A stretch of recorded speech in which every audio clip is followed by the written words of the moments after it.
히브리서 11장 21절입니다.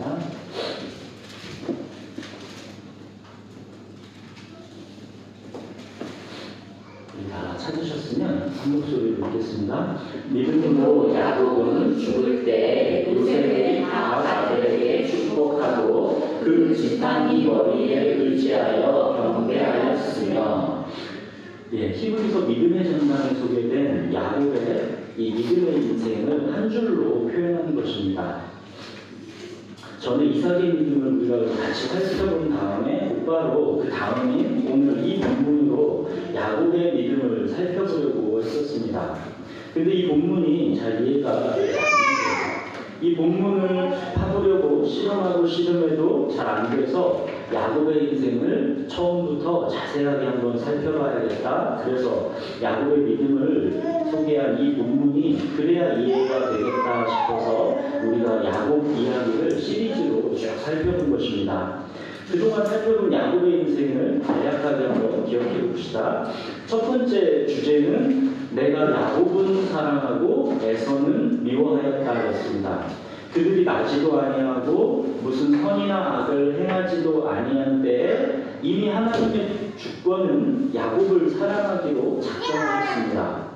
할아버지 아브라함과 아버지 이삭의 삶을 지배했던 그 하나님의 언약, 이 하나님의 언약이 야곱과 에서에게 동일하게 들려졌는데 이 둘의 반응이 완전히 달랐습니다.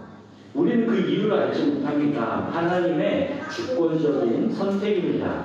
야곱에게는 왠지 모르지만 하나님에 대한 깊은 갈망, 하나님의 깨로의 그 근원적인 방향성, 이것이 야곱에게 있다는 것을 우리가 보았었죠. 두 번째 주제는 돌베개와 사닥다리였습니다. 에서가 두려워서 도망가는 이 거칠고 외롭고 차가운 현실, 그것이 돌베개가 상징하는 것이었죠. 그러나 하나님께서 선택하신 인생에게는 하늘로 사닥다리가 놓여져 있다는 것이었죠. 야곱은 베델에서 그 하나님을 만났습니다. 야곱이 하나님을 이렇게 처음 만난 곳이 베델입니다.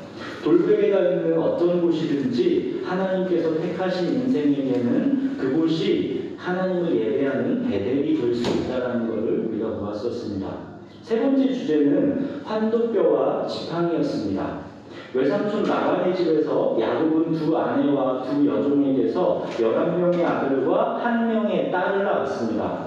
그리고 하나님의 돌보심과 야곱 특유의 성실성과 진명으로 엄청난 부자가 되었습니다. 이렇게 크게 성공한 야곱이 하나님의 부르심을 받고 다시 고향 땅으로 가는 장면이었죠. 고향 땅이 점점 가까워지자 그동안 잊고 지냈던 에서라는 근원적인 두려움이 사라졌습니다. 야곱은 하나님의 언약이 있는 곳으로 가려면 에서를 피할 수 없습니다. 에서가 아무리 두려운 존재이지만 그렇다고 에서 때문에 하나님의 언약을 포기할 수는 없는 것입니다. 그래서 야곱은 밤새 실험합니다. 환도뼈가 어긋날 지경이 되기까지 포기하지를 않았습니다. 그래서 결국 이스라엘이라는 새 이름을 하나님으로부터 받았습니다. 야곱은 이제 더 이상 온전히 환도뼈를 의지해 제가르게 걸을 수 없게 되었습니다. 평생을 지팡이를 의지해서 살아갈 수밖에 없게 되었습니다.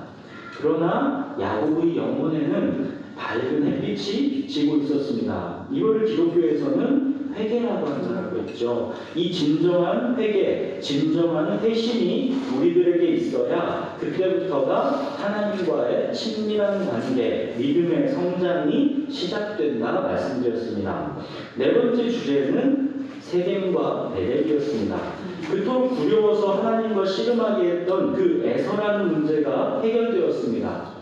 큰 문제가 해결되고 나니까 야곱은 또 방심해서 잘못된 선택을 했죠. 가나안에 도착했으면 당연히 가장 먼저 찾아가야 할 곳은 하나님께 소원했던 약속의 장소, 하나님과의 첫 만남의 장소 베델입니다. 그런데 야곱은 세겜에 정착하기로 마음을 먹었습니다. 가나안의 심장부 세겜에서 야곱은 번성하고 성공해서 세겜을 자기 방식으로 차지하려고 했습니다.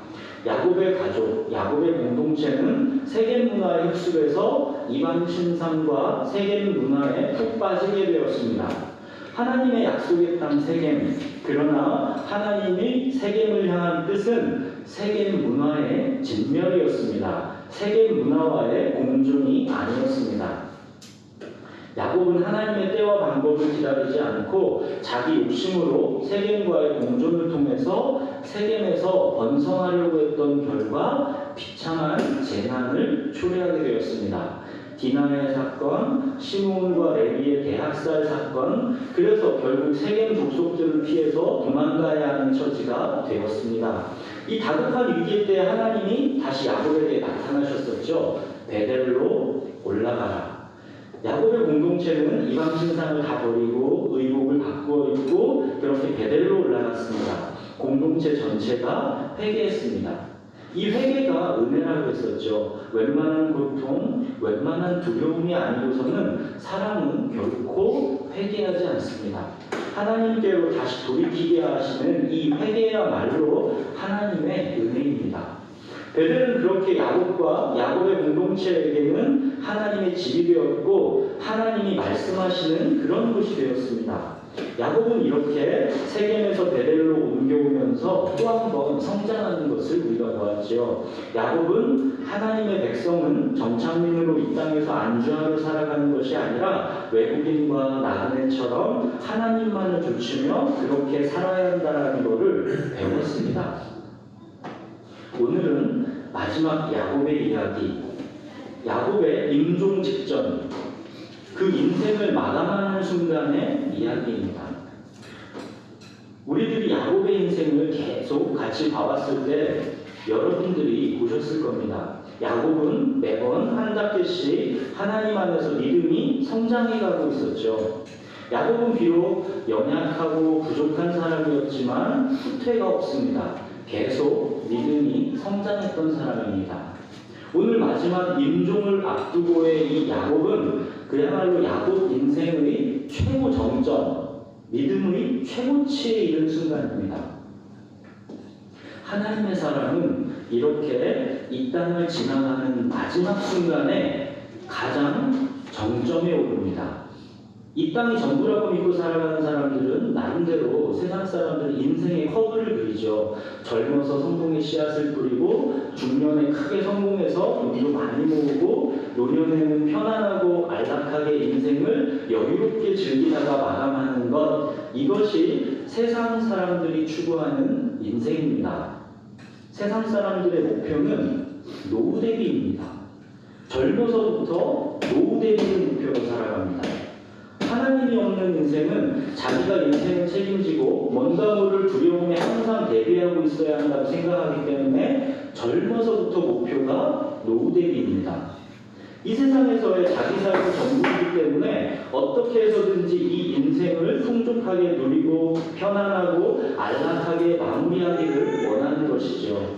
그렇게 살면서 막상 노년이 되면 점점 죽음이 임박해 오면 그 인생이 정말 여유롭고 편안할까요? 노년에는 우선 건강이 젊었을 때 자기만 같지는 않습니다. 언제 어떻게 육체가 허물어질지 우리가 알지를 못합니다. 그리고 점차 죽음이 임박해 올 때 그때는 마치 이 세상이 영원할 것처럼 살던 젊었을 때랑은 또 다른 위기와 두려움이 엄습해 옵니다. 물질적으로는 풍부하게 노후 대비를 했을지는 몰라도 이 죽음이라는 것이 임박했을 때 그동안 준비해온 노후 대비로는 대처가 안 되는 것이죠.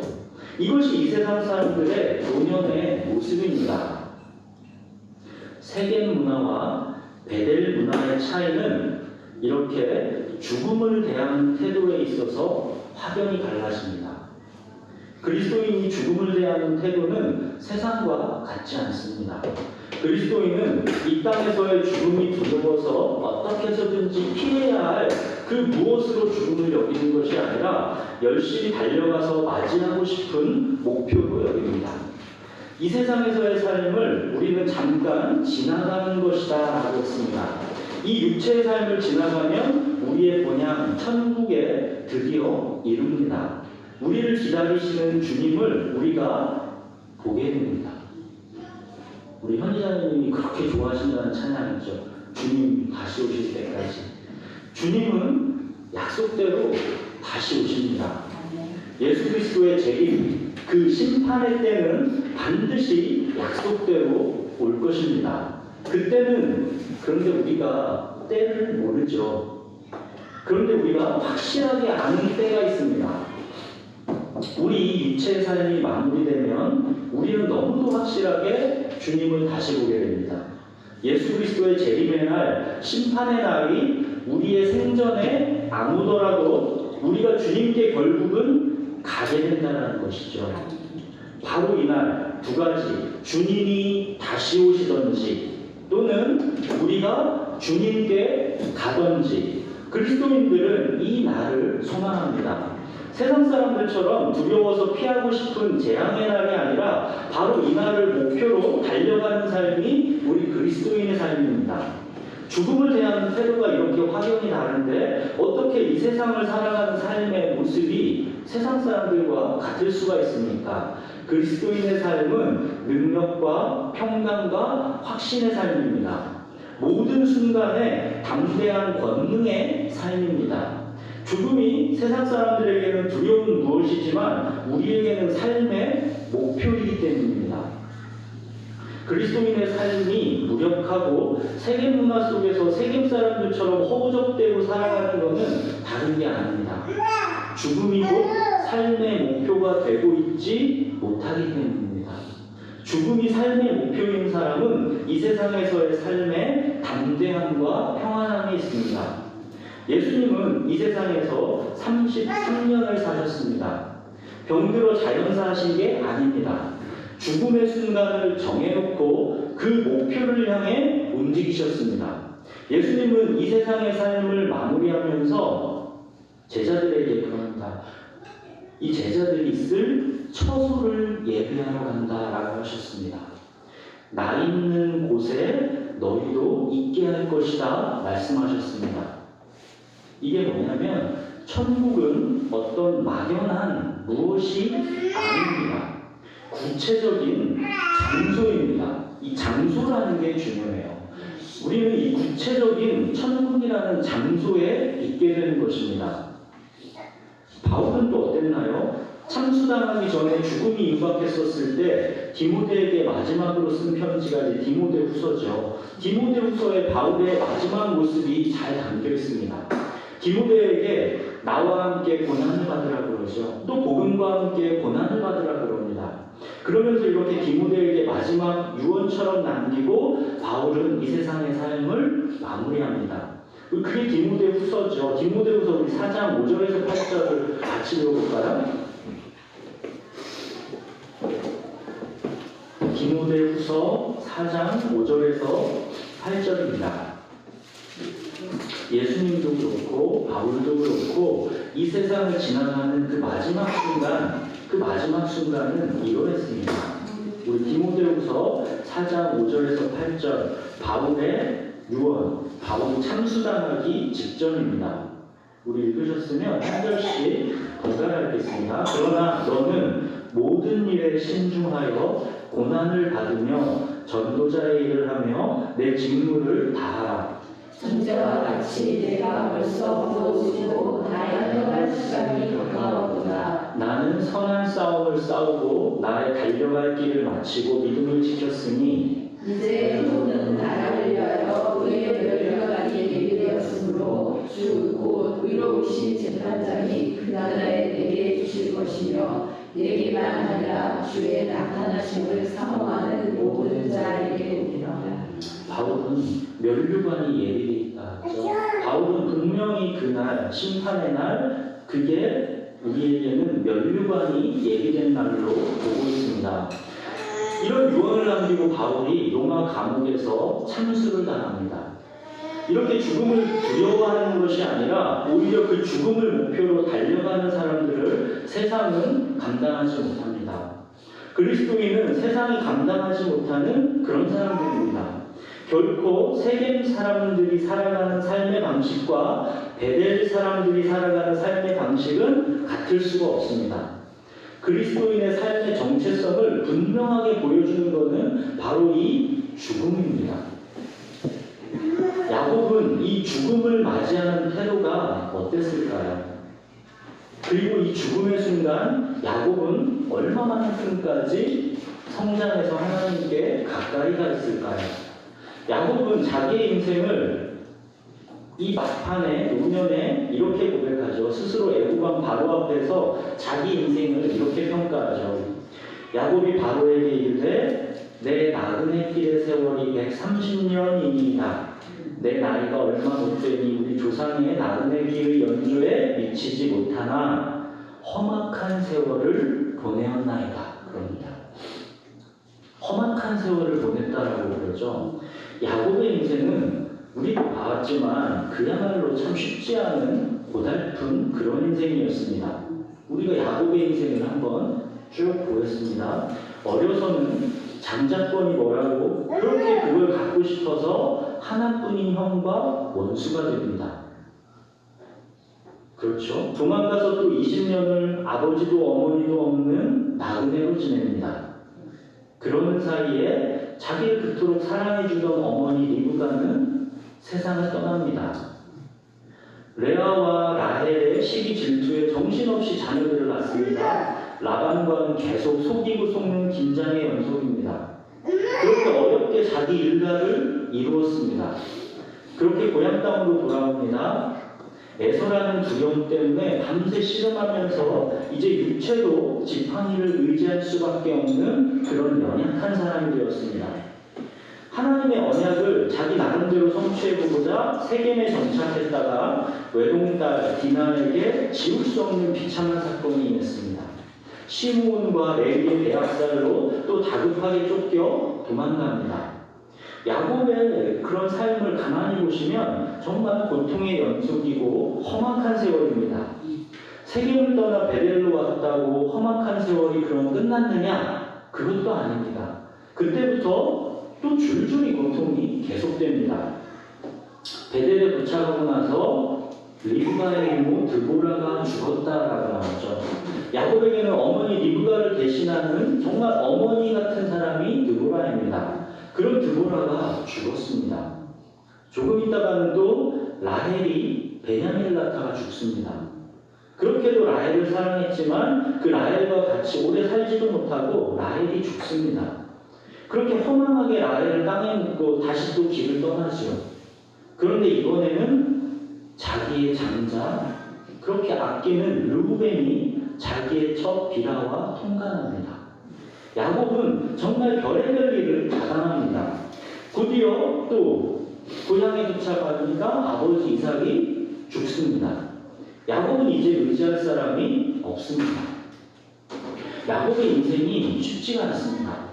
그러나 이게 끝이냐면 이게 또 끝이 아닙니다. 야곱에게 가장 고통스러운 한 장면이 남아 있습니다. 무엇입니까? 요셉의 죽음입니다. 사실상 죽은 게 아니라 애굽에 팔려가는 것이지만 야곱은 자식들에게 속아서 요셉이 죽은 줄로만 알고 있습니다. 속이는 자였던 야곱은 이제 결정적인 순간 자식들에게 속습니다.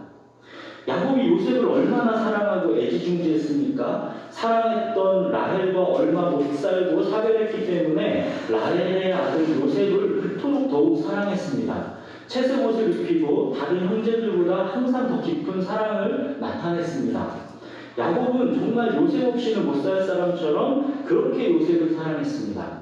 그런데 그 요셉도 17살의 야곱 입장에서는 죽은 것입니다. 야곱의 인생은 자기가 스스로 바로에게 고백하는 것처럼 정말 험악한 세월이었던 것이죠. 야곱은 하나님 안에서 그 믿음이 계속 성장해 갔지만 그 육체의 인생은 정말 고달팠던 사람입니다. 하나님께서 선택하신 인생, 하나님께서 사랑하신 인생이 왜 이렇게 고달픕니까? 외국인과 나그네의 삶이 아니라면, 잠시 잠깐 이 세상을 지나가는 삶이 아니라면 야곱의 인생은 정말 비참하고 불행하기 짝이 없는 그런 인생입니다. 이 삶이 전부라면 하나님께서 야곱을 선택하셨다는 게, 하나님께서 야곱을 사랑하신다는 게 무슨 의미인가 싶습니다. 야곱의 이 험악한 세월은 그런데 하나님 안에서 결코 낭비되지 않았습니다. 이 고통의 세월은 야곱에게 하나님의 경륜, 하나님의 비밀을 보여주었습니다. 야곱은 이렇게 험악한 세월을 보내면서 세상과 정을 떼는 시간을 가졌습니다. 정착민이 아니라 외국인과 나그네라는 삶의 정체성을 확립할 수 있었습니다. 그렇게 세상의 정을 떼고 하나님의 백성으로서 이 세상을 살아가는 이유를 야곱은 깨달아가고 있었습니다. 고통 없이 나그네 영성이 자라가지 않습니다. 고통 없이 세상에 대한 정이 떼어지지 않습니다. 세상에 대한 정이 떼어져야 나그네로 잠시 이 세상을 지나가는 것이니 깊이 인식되어야 그때 하나님의 경륜이 보입니다. 성경이 무엇을 말하고 있는지 이 말씀에 대한 눈이 그때 트입니다. 야곱은 이 험악한 세월을 보내면서 점점 알아가게 됩니다. 하나님 안에서의 인생이 무엇인지, 하나님은 궁극적으로 어떤 계획을 갖고 계신 것인지, 야곱은 하나님의 경륜을 볼 줄 알게 되는 그런 믿음의 경지로 성장해가고 있습니다. 성경 전체를 관통하는 중심축이 창세기 12장 1절에서 3절 하나님께서 아브라함에게 주신 언약이라고 했었죠. 너를 통해 온 세상이 복을 받게 될 것이다. 하나님의 이 언약이 무엇을 의미하는지 야곱은 이 언약의 의미를 알게 되었습니다. 하나님의 계획이 무엇인지를 알게 되었습니다.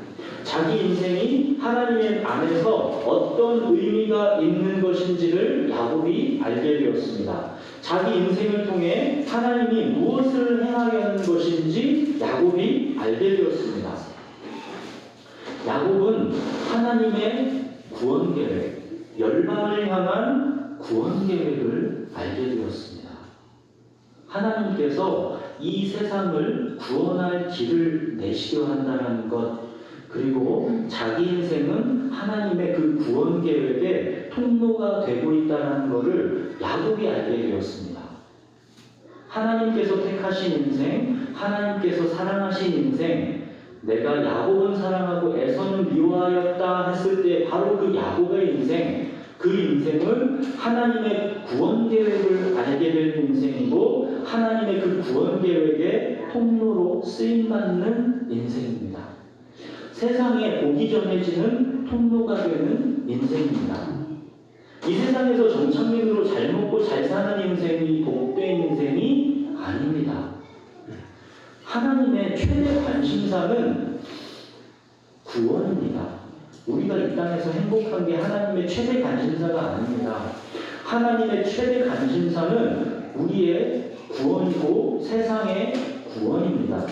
양으로 생명을 얻게 하고 더 풍성히 얻게 하려 하신다는 것이 예수님께서 이 땅에 오신 목적이었고 그게 하나님의 최대 관심사입니다. 우리의 관심을 허탄 데 두시면 안 됩니다. 하나님의 경륜을 알게 되는 인생이 복된 인생입니다. 하나님의 구원 계획에 통로로 쓰임받는 인생이 복된 인생입니다. 세상에 복이 전해지는 통로가 되는 게 복된 인생입니다. 비록 험악한 세월을 보냈지만 야곱의 인생이 복된 인생입니다. 야곱이 하나님의 경륜을 깨달았다는 것은 우리들이 오늘 본 히브리서에서 야곱의 유언을 통해서 알 수가 있습니다.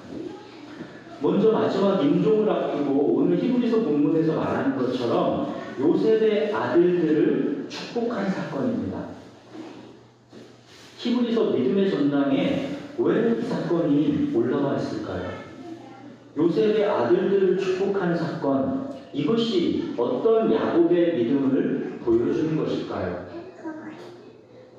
요셉의 아들들을 야곱이 축복한 이 사건은 야곱이 하나님의 경륜, 하나님의 구원 계획을 깨달았고 믿음으로 받아들였다는 것을 보여주는 사건입니다.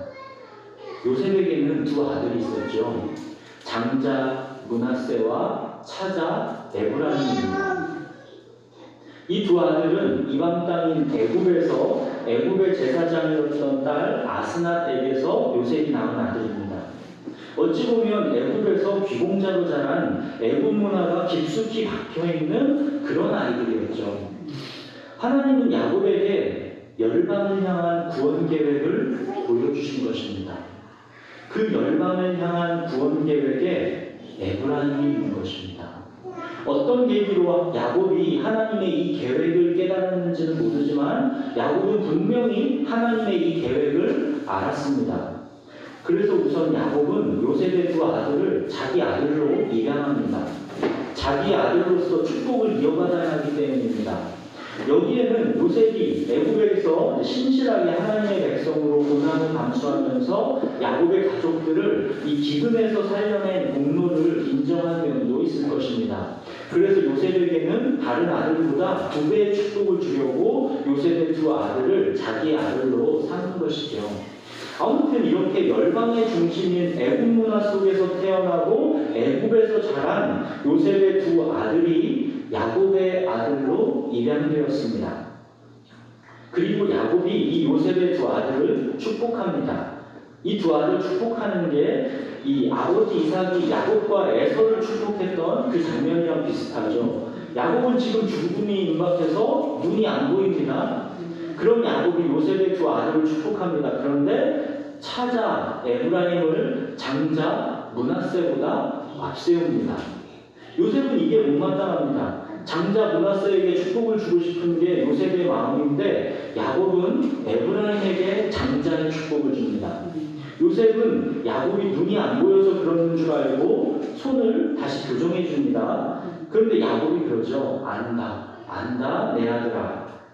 알고서 일부러 에브라임에게 장자의 축복을 주었다는 것이죠. 야곱은 지금 비록 죽음을 앞두고 눈이 안 보일 정도로 육체는 허물어져 있지만 그의 영혼은 가장 빛나고 있는 순간입니다. 하나님의 구원 계획이 보이는 그런 세계 속으로 야곱은 지금 영이 민감해져 있습니다. 갈라디아서 3장 8절에 하나님이 이방을 믿음으로 말미암아 의로 정하실 것을 성경이 미리 알고 먼저 아브라함에게 복음을 전하되 모든 이방인이 너로 말미암아 복을 받으리라. 이렇게 갈라디아서에 있습니다. 하나님이 아브라함에게 약속을 주셨다라는 거예요. 모든 이방인이 너로 말미암아 복을 받을 것이다. 이 약속이 이삭에게 넘어왔고 야곱에게 내려져서 이렇게 이어져 오고 있는 것입니다. 야곱은 이 열방을 향한 구원 계획, 이방인을 향한 구원 계획에 에브라임이 큰 몫을 하리라는 것을 하나님을 통해 알게 된 것입니다. 창세기 48장 19절을 보면 야곱이 에브라임을 축복하면서 이런 말을 합니다. 그의 자손이 여러 민족을 이루리라. 지난주 베델에서 하나님께서 야곱에게 주신 약속이 무엇이었습니까? 한 백성과 백성들의 총회가 내게서 나오리라고 했죠. 하나님은 열방을 향한 구원 계획을 야곱에게 알려주고 계신 것이죠. 그 열방을 향한 구원 계획에 있어서 에브라임이 쓰임받을 것이라는 것을 야곱이 알게 된 것입니다. 그래서 에브라임에게 그의 자손이 여러 민족을 이루리라 예언한 것입니다. 야곱의 이 예언대로 정말로 에브라임 자손은 여러 민족과 혼합하게 됩니다. 비록 에브라임 자손의 죄로 인했던 것이지만 결론은 여러 민족과의 혼합이며 여러 민족으로 야곱의 후손이 퍼져나가는 것이었습니다. 야곱은 그토록 애착했었던 세겜 땅, 이 세겜 땅을 요셉에게 주었고 정말로 나중에 이 세겜은 에브라임 지파의 땅이 된다라고 말씀드렸죠. 그리고 에브라임 지파는 북왕국 이스라엘의 중심 지파가 됩니다. 여호수아가 에브라임 지파고 나중에 북왕국 이스라엘의 초대왕 여로보암이 에브라임 지파입니다. 에브라임 지파는 북왕국 이스라엘의 중심축이 되고 세겜은 북왕국 이스라엘의 초대 수도가 됩니다. 이렇게 북왕국 이스라엘은 에브라임 지파 중심으로 번성하게 됩니다. 그러다가 북왕국 이스라엘이 아수르에게 멸망을 당하죠. 아수르는 그런데 혼혈 정책을 씁니다. 자기 나라 사람들을 많이 데려다가 북이스라엘 땅에다가 같이 혼합해서 살게 합니다. 이것이 신약시대의 사마리아입니다. 이 사마리아 지역이 이 중심지가 세겜입니다. 유대인들은 이 사마리아 사람들이 이렇게 이방인들이랑 피가 섞였다라고 해가지고 상종하지도 않죠. 더럽게 여깁니다. 그리고 정복자 아수르는 또 북이스라엘 사람들을 또 많이 데려다가 아수르 전 지역에다가 흩어 살게 합니다. 이렇게 결국 에브라임 지파를 중심으로 한 이스라엘은 열방이랑 완전히 섞이게 됩니다. 이것이 비록 그들의 죄로 인한 것이었으나 하나님의 구원의 경륜 가운데 이루어지고 있는 것입니다. 이렇게 야곱은 열방을 향한 하나님의 구원 계획의 일부로서 에브라임을 통해서 여러 민족이 나올 것이라는 것을 미리 내다보았습니다. 자, 또 한 가지 하나님의 구원 계획과 관련해서 야곱이 믿었던 것이 있습니다. 그것이 이게 유다를 축복하는 장면에서 나옵니다. 유다를 축복하는 장면에서 창세기 40장 10절에 보면 유다를 떠나지 아니하며 통치자의 지팡이가 그 발 사이에서 떠나지 아니하기를 실로가 오시기까지 이르리니 그에게 모든 백성이 복종하리로다. 여기에서 실로가 오시기까지 그러죠. 야곱은 이걸 믿었습니다. 실로가 오시기까지. 이 실로는 메시아 예수 그리스도를 의미합니다. 야곱이 처음 베델에서 하나님을 만났을 때 사닥다리가 하늘에 닿아 있는 거 보았겠죠. 그 사닥다리가 예수 그리스도라고 했죠. 그때는 야곱은 사닥다리가 무엇을 의미하는지 그 순간에는 잘 몰랐을 것입니다. 그러나 지금 임종을 앞둔 이 순간에는 야곱은 지금 분명히 그 의미를 알고 있습니다. 야곱은 장차 오실 예수 그리스도를 통한 이 열방의 구원을 지금 믿고 있습니다. 하나님의 비밀, 열방을 향한 구원 계획, 야곱은 이 하나님의 경륜과 비밀을 깨닫게 되었습니다. 바로 이 순간을 위해서 야곱의 인생이 있었던 것입니다. 죽기 직전 야곱은 눈은 안 보였지만 영은 가장 충만한 상태였습니다. 야곱의 영은 하나님의 영으로 충만해서 하나님의 구원 계획을 선포하는 하나님의 사람 야곱이 지금 이만큼까지 성장해 있는 것입니다.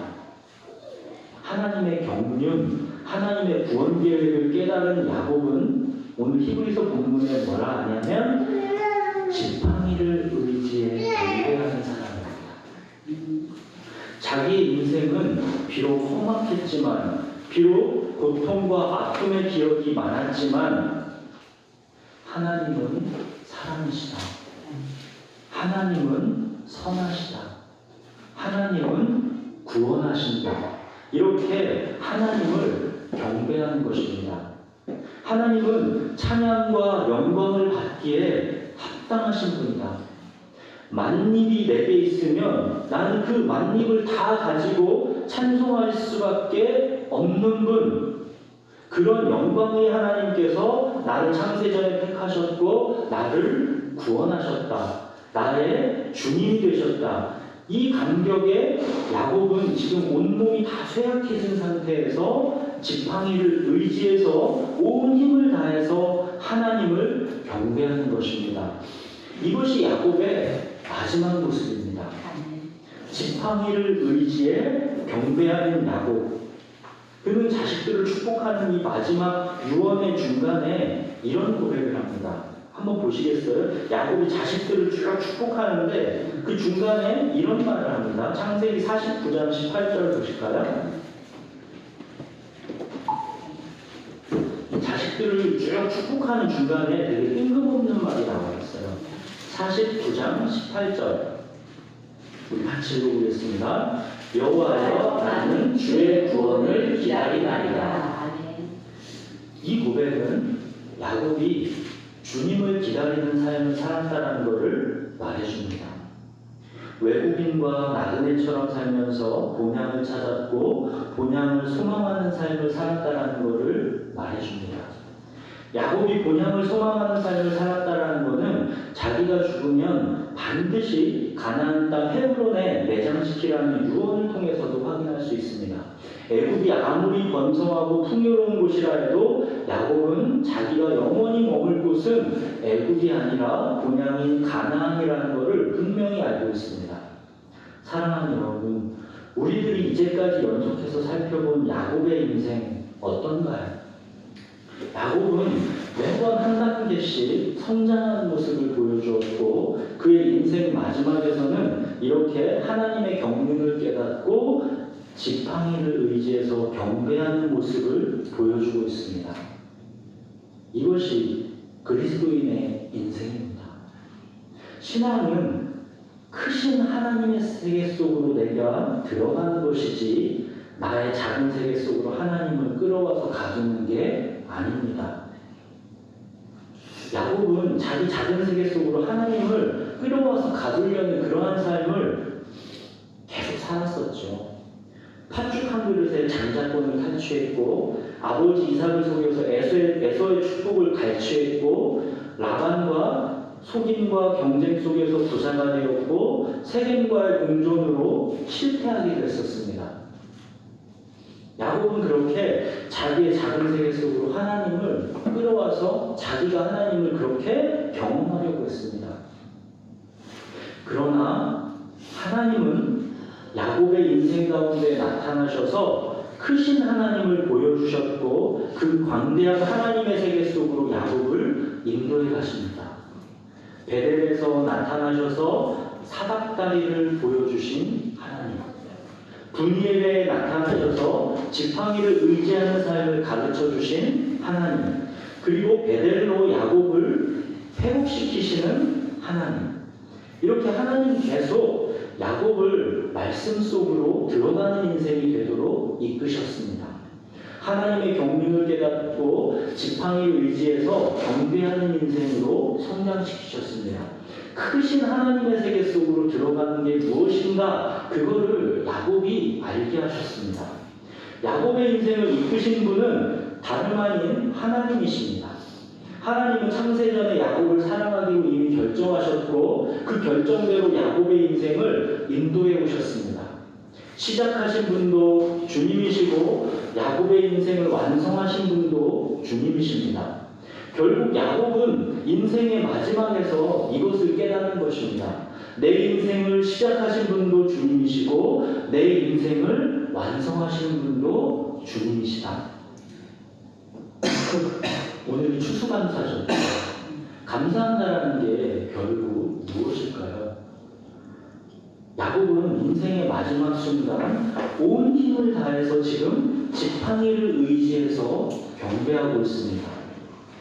비록 자기는 험악한 나그네 세월을 살았지만 하나님께 깊은 경배로 자신의 인생에 대한 감사를 표현해드리고 있습니다.